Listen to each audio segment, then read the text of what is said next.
A couple decades ago, a young boy in Japan found great interest in the fantasy genre. He would often get sci-fi and fantasy books in English or advanced Japanese from his local library. Because of the language barrier or from his lacking ability to read the advanced Japanese characters, the boy didn't understand most of the information, or at least a reasonable amount of it, so he filled in the gaps that he couldn't understand with his imagination, making him fall in love with the idea of fragmented storytelling. Storytelling that wasn't blatant, and instead a story not fervent to explain itself to you. This boy, named Hidetaka Miyazaki, eventually went on to create one of the most beloved video game franchises of all time, Dark Souls.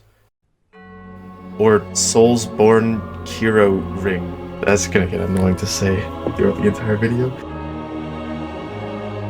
Interestingly enough, there's another famous storyteller also named Miyazaki, Hayao Miyazaki. Maybe you know him, but you most definitely recognize these shots from his movies.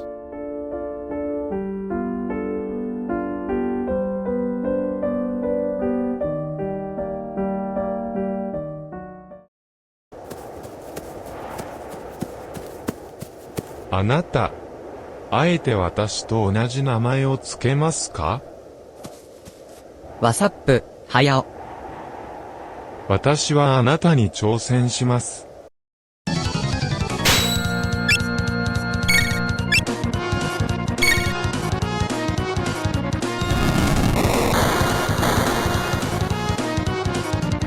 何？ノーダメージ？もしかしたら、思ったより強いかも。Hidetaka Miyazaki and Hayao Miyazaki have the same names, which on its own isn't super interesting, but the interesting part is the fact that they're almost the complete opposite person. Or so everyone says. But how true is this proposition? Well, we're going to be talking about that today. In this video, I'm going to be talking about each Miyazaki, and I'm also going to be talking about comparing their works to see how they differ, and if they have anything in common potentially. For the sake of being stupid, I guess, I'm just going to say Miyazaki for most of the video to refer to either one of them instead of their first name, and I'll allow you to infer based on the context which one I'm talking about, unless I need further specification. The two Miyazakis had upbringings that were quite different, but also similar in some ways. Let's start with Hayao Miyazaki. Hayao Miyazaki had quite a hard childhood in many ways. He was born during World War II in 1941, having to evacuate to the Japanese countryside at a young age.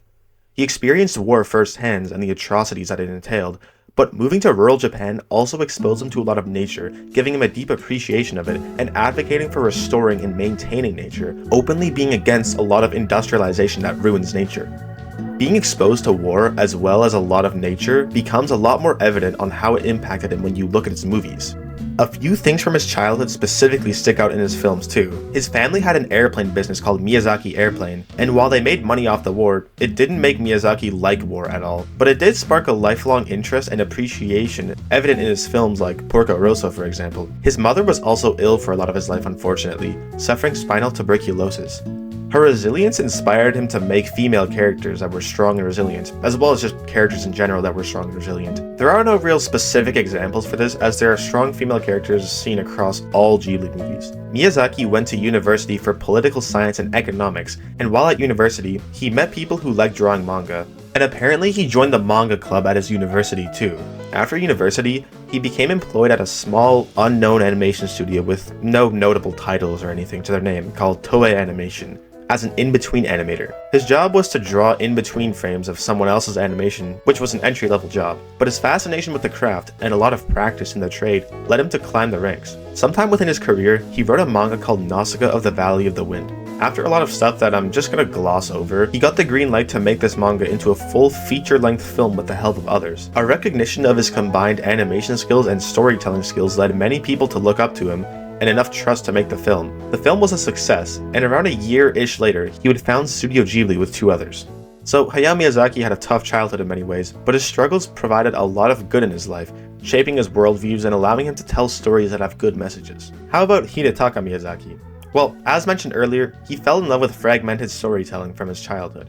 Miyazaki had a particularly interesting upbringing because his parents strictly prohibited him from playing any kind of video games until he was old enough to attend university. At a young age, he became obsessed with fiction in general, and specifically tabletop RPGs like Dungeons & Dragons. Fantasy settings were clearly a favorite of his. He also read this little manga called Berserk. Berserk is one of the most influential manga of all time, and one of the most influential stories in general in recent history. If you flip through the pages of Berserk, specifically past around chapter 100 I'm pretty sure, you can see striking resemblance to Dark Souls, or Soulsborne Kiro Ring games. Oh my gosh. The atmosphere, the setting, as well as a lot of the character designs and world building was inspired by Berserk. And the Soulsborne Kiro Ring games, specifically Dark Souls and Elden Ring that is, pay a lot of homage to Berserk, even including Easter eggs and direct references. He, like Miyazaki, the other Miyazaki, also attended college for reasons unrelated to their career. Initially, Miyazaki studied social sciences and worked in IT, nothing to do with really anything creative.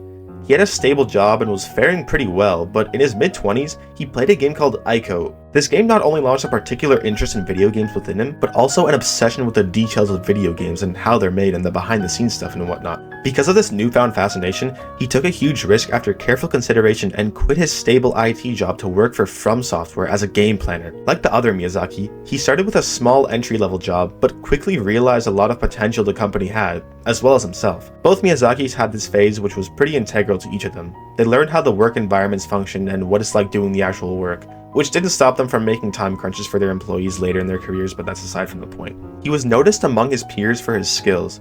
From work and passion, and sure, Veritasium, probably a lot of luck, though without passion and work, the luck would mean nothing, he climbed the ranks. Something seen as insurmountably hard in Japanese work culture, or work culture in general for that matter. He went from entry level to CEO in about a decade. Surely Miyazaki was inspired by his life experiences. We don't really know much about his life, but it seems like he was more inspired by other pieces of fiction and mediums, whereas the other Miyazaki took greater inspiration from his own life experiences compared to inspiration from external sources like other fiction, which he surely still did. Alright, so now we know a bit about their lives. What about their crafts, as in the stuff that they make? They are both completely different, and in some ways just complete opposite. Ghibli is bright and happy, and Dark Souls or Soulsborne Kiro Ring is sad and dark. That's an oversimplification, so let's take a look at each of them, starting with Ghibli. Ghibli invokes a sense of comfort and nostalgia to the viewer in a really mystical feeling way. Living in rural Japan probably provided a lot of strong whimsical influence to Miyazaki's films, imitating and showing childhood wonders perfectly in his films, appealing to young kids, but also grown-ups who can appreciate the films for nostalgia, or just because they're so great. Personally, the first time I watched a Ghibli movie was back about 2 or 3 years ago, yet I felt this ambiguous nostalgia for memories that I didn't really have, or stuff that didn't exist, which was pretty cool. In general, Ghibli films are lighthearted and fun to watch. The actual films themselves, as in the characters and the writing, were evidently inspired by Miyazaki's life events. First, as I mentioned once or twice, the depiction of nature. A lot of quiet ambient scenes showcasing nature and allowing appreciation of it are riddled throughout all Ghibli movies. Another is the structure of the story, following similarly to the hero's journey but with a few elements and an entire act in most cases not seen in the hero's journey, which makes these movies feel different. Ghibli movies are for a broad audience, but lean more into being children's movies. However, the appeal that leads even grown adults to enjoy these films are not just their bright colors and lighthearted nature. It's a combination of familiarity and unfamiliarity. It takes everyday actions and sort of romanticizes them almost. Many of these actions or moments immediately relatable, while others being far removed from our reality. Ghibli also questions morals, which is a pretty broad thing to say, but it's not like how other stories do it necessarily. It doesn't focus on humanizing or dehumanizing the villains, instead it focuses on humanizing all characters. Some characters are painted as villains, but their motives are always explained and their villainy is rather ambiguous most of the time, teaching empathy, but also providing interesting characters in general. But aside from this, yes, the amazing colors and art style of Ghibli is also a huge appeal. Dark Souls is an extremely punishing game. It makes it seem like you're just a wanderer in this cruel world with remnants of fallen kingdoms. You missed your shot by just under a second, or you hit the boss 3 times instead of 2? Well, prepare to get slammed to the ground and hit again and again, even after you die. The enemies in this game practically mock you and make fun of you for dying. Perhaps the difficulty makes it seem like you don't belong in this world, but personally, I viewed it as the world just wanting to constantly kill you, just for you to have the chance to respawn and become more resilient. A brilliant and addictive design philosophy. But the world itself is also interesting on its own, apart from the difficulty. Unlike Ghibli, Souls-like games from Software are a bit more dull, sparing with colors. Many environments really only have 1 or 2 prominent colors within them. Some environments genuinely look black and white. There aren't really any flowering trees, or perhaps I remember incorrectly, though I don't really think of flowering trees when I think of Dark Souls, and the world just seems dead and dull in general. An exception would be given to Elden Ring, but if you get Elden Ring and compare it to Breath of the Wild for example, you can see Elden Ring is a lot more sparing with its colors. Or maybe Breath of the Wild is just really colorful. Breath of the Wild, interestingly enough, was actually largely inspired by the art style of Ghibli, but that's aside from the point. Alright, so the difference between their crafts is that one is happy and one is sad. Well, yeah, that seems pretty opposite.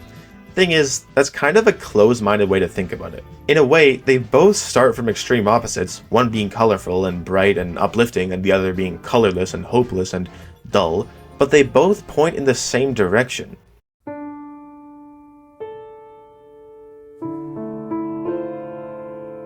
Optimism.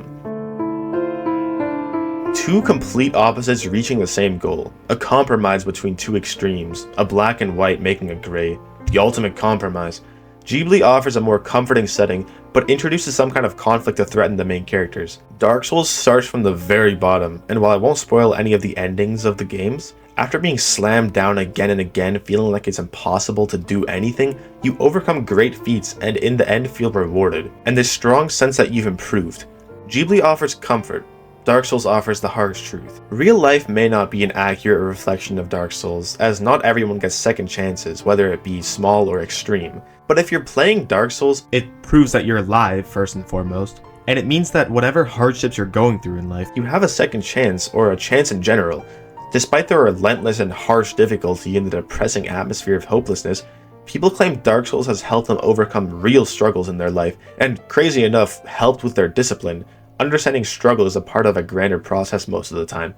The reason I said crazy enough is because it is a video game after all. Hidetaka Miyazaki, the creator of Dark Souls, sort of surprisingly, is known as a more easygoing and humble individual, despite the rather depressing atmospheres in his games. He says he believes the world isn't always a happy place, but is finding beauty in that colorlessness, finding hope in that hopelessness, is the true beauty in its strongest form. Hayao Miyazaki, inversely, is known as a grumpy old man, even self-proclaiming himself as such. Him and the other Miyazaki are both perfectionists, but Hidetaka is apparently more open-minded and willing to take risks, which is kind of funny because his whole career is built off taking a risk by quitting his IT job, whereas Hayao Miyazaki takes a lot of measures to ensure his vision is met, just like Stanley Kubrick, and usually gets upset when the creation doesn't live up to his vision, which apparently it never fully does. So no, they're not complete opposites, and interestingly enough, despite their works seeming like complete opposites, they both point to the same thing. If you feel like I missed anything, or want to add to what I'm talking about, let me know in the comments. As always, thank you for watching this Peak Stasis video. Please be sure to check out my other videos if you enjoyed this, and if you enjoyed them, please consider subscribing. Thank you all, and I'll see you in the next Peak Stasis video.